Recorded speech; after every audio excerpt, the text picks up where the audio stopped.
It's great to be here and share some thoughts with you about this topic of the intersection of art and science, if it's correct to express it as such. And frankly, I will tell you somewhat of an old story, but hopefully with a refreshed, renewed perspective. I will begin with this image of our former president, Barack Obama. So for some of us, this is the good old days, right? Taken by the White House photographer looking down the hallway that connects the president's private dining room to the Oval Office, and this is a late-night budget meeting between, or a discussion after that between Obama and the Speaker of the House at that time, John Boehner.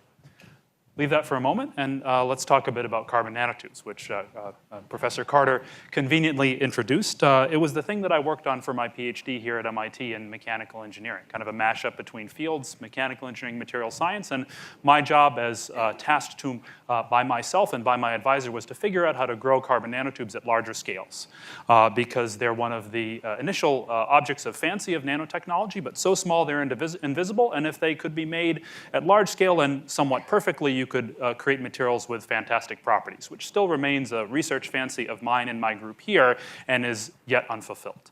That said, some things people talked about in the early days of carbon nanotubes were, oh, they're so strong you could make a cable that could lead to an elevator to space. Maybe that's not the best way to, and practical way to go to space, but probably possible if we tried to do it. Or you could make adhesive pads that would let humans be like Spider-Man and climb buildings. And you can imagine the fancy that comes when people think of technology being used for those previously only science fiction possibilities.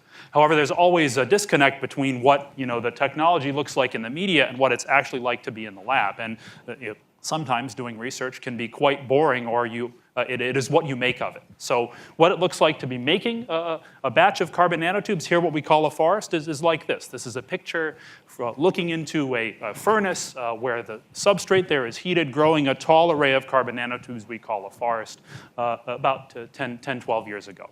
And in this black mass, which is the darkest material ever examined, not by us, but confirmed by others, there's about 20 billion carbon nanotubes, and it's as black as possible, but it's only about 1% carbon, about 99% air. And one of my favorite things amid the trials and difficult times of research as a PhD student was to go to the microscope and take pictures. I discovered the beauty of the scanning electron microscope as a tool to see things that your eye could not see. So if you take one of those forests and zoom in closely, such that a human hair would be a few times the width of the room, you see the nanotubes kind of looking like a forest if you take the loose analogy. Something else I studied, a very basic process, but interesting, novel at the time, was how you could pattern the substrate to cause the nanotubes to grow in particular positions. So here you use basic photolithography, well known in places like MIT Nano, and you dictate where the nanotubes will grow when they're exposed to the high temperatures that cause them to form and kind of magically self-organize. And one thing led to another. I had some friends with more artistic intuitions and passions, and I learned basic skills in Photoshop to do things like add color to images, and also discovered that sometimes the beautiful failures, i.e. the nanotubes were all supposed to be the same height, are interesting to observe and just make nice pictures. And I had a lot of fun, and my eyes wandered and my mind wandered, and here's a completely failed experiment with really interesting morphology of the nanotubes because of it comes down to the forces that are exerted on the nanotubes as they grow and push and pull on each other. And I don't remember how, but sorry. At some point, I took a look at that and I said, well, let me zoom in closer and rotate the image, and maybe that looks like an ad for Absolute nanotubes. Absolute Vodka, Absolute Nano. And I was so excited about this, I wrote a letter to the ad agency that represented Absolute Vodka. And I said, here, I have this great idea. Please use it in your new advertising campaign. And he said, thanks, but no thanks. As personally fascinating as I found your remarkable explorations of carbon nanotechnology, I have to return them to you. And he did this really officially. He actually took exactly what I sent him and enclosed it. So it was like I received it, and I proved that I send it back, so I wipe the memory of it. But I was not deterred. I pursued other ambitions, including becoming a professor. And the first place I was faculty was the University of Michigan in Ann Arbor. And in roughly my first year as a faculty member, I was, watching the news. It was 2008. And I somehow thought of putting Nano and Obama together, hence the word Nanobama. So I was able to convince a bit sheepishly, some of my first graduate students, the cornerstones of my career, to work with me on making patterned carbon nanotubes in the shape of Barack Obama's face, which we called Nanobama, and I thought it was just a little bit of a lark. And I was, should we put this online or not? Maybe not. What are people going to think of this? Tell my students. I hope you still respect me as a professor. But we went for it. So what did I do?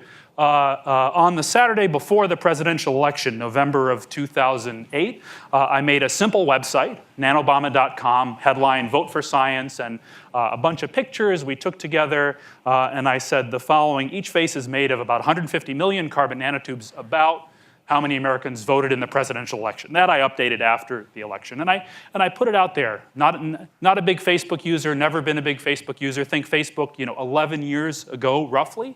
And what happened, one thing led to another. It kind of took off. So for instance, I was interviewed by a lot of news outlets. It was in so many different newspapers. It was in the newspaper that you used to get when you get on and off the subway in major cities, translated in many different languages. It was also named as Nature, a prolific scientific journal, Nature's Image of the Year in 2008. So it was kind of a big deal. I didn't entirely intend it that way. So what I would like to reflect on is sort of what it has meant to me in reflection. And I'll begin on that reflection by saying, here's a few reactions people had, because sometimes they just showed it, other times they wrote about it a little bit, a lot, asked me questions. So some of them were like, wow, nanotechnology is really here. We've been hearing about carbon nanotubes for a long time. This is the proof. For others, it was a way to get into a conversation about science policy. President-elect Obama had talked about science, the importance of science and technology to our country, and it was great to see the media picking it up and talking about it and trying to push the conversation. Some people said, is it a political statement? I said, I didn't mean it as a political statement. I supported Obama, but I didn't mean it as such. Some just said, oh, it's a cool art project. And then reasonable for some to say, what a waste of money. You are a researcher at an academic institution. You should not be wasting your time on this. Anyway, I think it was worthwhile, even if it was a little thought-provoking in different ways. I also had a colleague then at Michigan, Sridhar Kota, who had a visiting appointment in the White House Office of Science and Technology Policy, the OSTP. And he kindly said to me, we're having a briefing for the president on nanotechnology, and would you like to send us a Nanobama? And I was like, of course.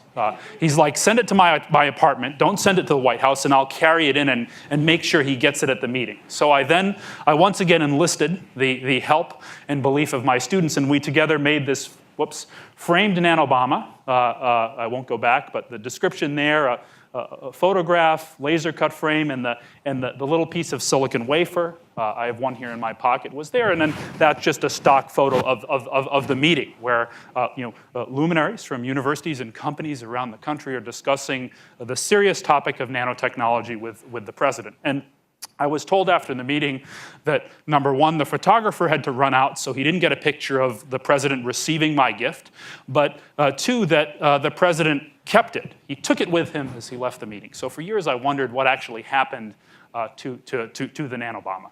Anyway, moving on. Here's a connection between this and my perspective and communication.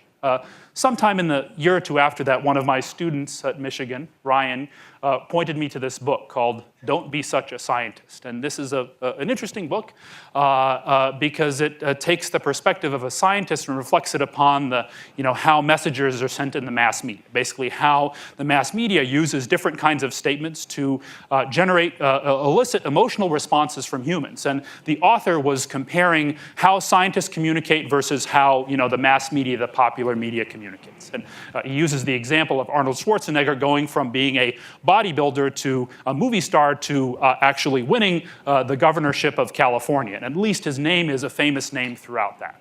So I drew a parallel, a soft parallel between this and what the nanobomb was. To use the words from the author, he says, things that strike a message both fulfill and arouse. Arouse, awake the mind, alert the mind to something interesting, like you might see in an action movie like The Terminator, and fulfill, provide intellectual satisfaction, satisfy curiosity, interest. And I really thought and think to this day that that's why the nanobomb made such an impact, because it combined those two perspectives, popular interest, but also allowed the curiosity of the public at some level about nanotechnology, about new science to be fulfilled, much as don't know if Arnold, begun with the end in mind when he was winning the bodybuilding competitions when he was much younger, if he thought of being governor of California, but maybe there's a connection there. Anyway, on that note, something that I think was very important, reflecting backward on what I did, was in addition to having the pictures on the website, I had a little page or two that talked about how it was made, right? In the more general popular knowledge terminology, to talk about not only these are carbon nanotubes, but here's how you make them, to teach people. And in terms of, while we think differently today about publication and broadcasting our work and brings new meaning to imagery and art, perhaps this is, in my whole career, the most eyes I will ever have on something that I do technical scientific, because of the popular interest that it struck, the eyes that it opened by the tagline, how it was brought to their attention. And going back to the image that I'd begun with, if you look right up here, the nanobomb is along the doorframe between the private dining room and the Oval Office. And I did not know about this until after President Obama left office, and I found it in the book that the official White House photographer, Pete Souza, published as a retrospective on that time in his career.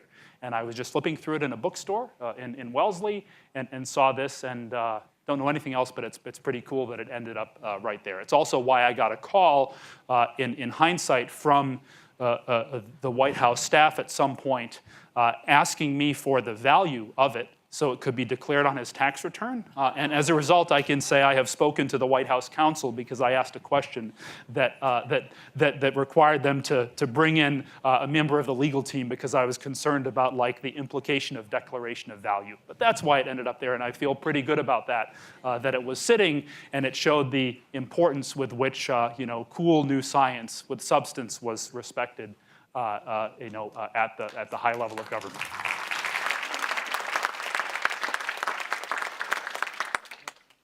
So I think I'm running short on time. I should wrap up. I have a couple more things. One of the most, profound questions I've been asked about this when I had been speaking about it before is, how could I engineer another nanobomb-like outcome, right? This was so effective in creating a broad awareness. Could I do it again? And my thought is, I don't know if it's possible. Maybe that's what the artists, who do a lot of this, in other spheres do. But in a way, as a more narrow-minded engineer, if I had thought it would have the effect that it did, I may not have done it in the first place. So it was really kind of a serendipity, but makes a nice reflection. The other thing is another image from earlier in the talk.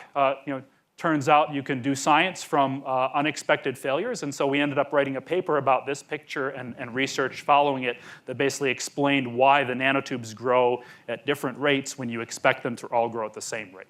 And things we're doing in my lab today include techniques for 3D printing. So here's a little technique, and I think Alvin Tan, who's doing this work, might be in the audience, where we're trying to organize materials from the bottom up. No carbon nanotubes here, but very small particles that basically are dispensed out of a needle carefully, and we can grow large structures with interesting shapes and interesting colors. And this perhaps becomes another tool for visual expression, creating images, creating structures, and looking at the balance between order and disorder, which I think at minimum creates visual imagery, but at more can create interesting stories. So there's a picture of a colloidal crystal from one of these fairly large pillars with some defects. So the balance of perfection and imperfection, I think, sometimes makes the most interesting stories when you look closely at what you're doing and talk about it. So that's where we'll conclude. Thanks so much for your attention.